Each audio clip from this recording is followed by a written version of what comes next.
ఒక తప్పుడు ప్రచారాన్ని, తప్పుడు ప్రొపగాండాని మేము అధికారంలోకి వచ్చినటువంటి నాటి నుంచి ఆ ఒప్పందం క్యాన్సిల్ అయిన దగ్గర నుంచి మా మీద తప్పుడు ప్రచారం, వాళ్ళని తరిమి కొట్టామనేటువంటి ఒక తప్పుడు ప్రచారం చేస్తున్నారు. మేము ఏ రోజు వారిని వెళ్ళిపోమని చెప్పలా. ఆల్టర్నేట్ ల్యాండ్ ఇస్తాం, ఆల్టర్నేట్ ల్యాండ్ చూపిస్తాం అనేటువంటి మాట చెప్పింది మా ప్రభుత్వం. రామకృష్ణ బ్రీచ్ అనేటువంటిది విశాఖపట్నం నడిబొడ్డున ఉంటుంది. అత్యంత విలువైనటువంటి భూమి, 1500 కోట్ల రూపాయలు విలువైనటువంటి భూమి. ఇక్కడ ఒక హైపర్ మార్కెట్ మీరు పెడితేనో, కన్వెన్షన్ పెడితేనో అన్ని రకాలుగా ప్రజలకు ఇబ్బంది అవుతుంది అనేటువంటి విషయాన్ని చెప్తూ వేరే ఆల్టర్నేట్ ల్యాండ్ చూపిస్తాం, అక్కడ మీరు పెట్టడానికి మీకు ఆసక్తి ఉంటే రండి అని అంటే మాకు వద్దు, మాకు అదే భూమి కావాలి, మాకు చంద్రబాబు నాయుడు అదే చెప్పాడు అన్నాడు. మేము అక్కడ చెప్తాం, మా పాలసీలు మాకు ఉంటాయి కదా, ప్రజల తాలూకా ఆలోచనలు మేము దానికి అనుగుణంగా పనిచేయాలి కదా.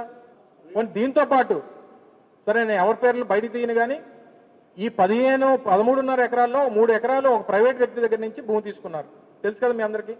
అంటే బోత్ సైడ్స్ రోడ్డు ఉండాలన్నటువంటి లూలు తాలూకా ఆలోచన ఏదైతే ఉందో, వారి అవసరాలు ఏవైతే ఉన్నాయో వాటి అవసరాలకు అనుగుణంగా 2 వైపుల భూమి ఉండాలంటే ఒక ప్రైవేట్ వ్యక్తి దగ్గర నుంచి 3 ఎకరాలు భూమి తీసుకున్నారు. దానికి ఆల్టర్నేట్ ల్యాండ్ విశాఖపట్నం నడిబొడ్డున ఉన్నటువంటి కొన్ని భూముల్ని వారికి ఇచ్చారు. మీకు తెలుసా లేదా?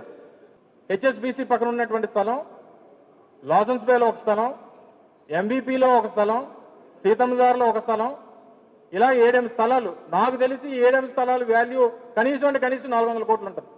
కానీ ప్రభుత్వం మరి ఒక 450 కోట్ల రూపాయలు భూమిని నష్టపోయింది కదా. మరి దాన్నన్నా లూలు దగ్గర నుంచి తీసుకోవాలి కదా. మరి రూపాయిన్నరకు నువ్వు ఇచ్చేస్తే మరి 20 లక్షలు ఇంటూ రూపాయిన్నర అంటే 30 లక్షల రూపాయలు ఇయర్లీ రెంట్కి ఇచ్చేస్తే అనవసరం నువ్వు బిగ్ టీవీలో పనిచేస్తున్నావు. నువ్వు అడిగితే నువ్వు పెట్టి వచ్చి అలాంటి మాలో ఒకటి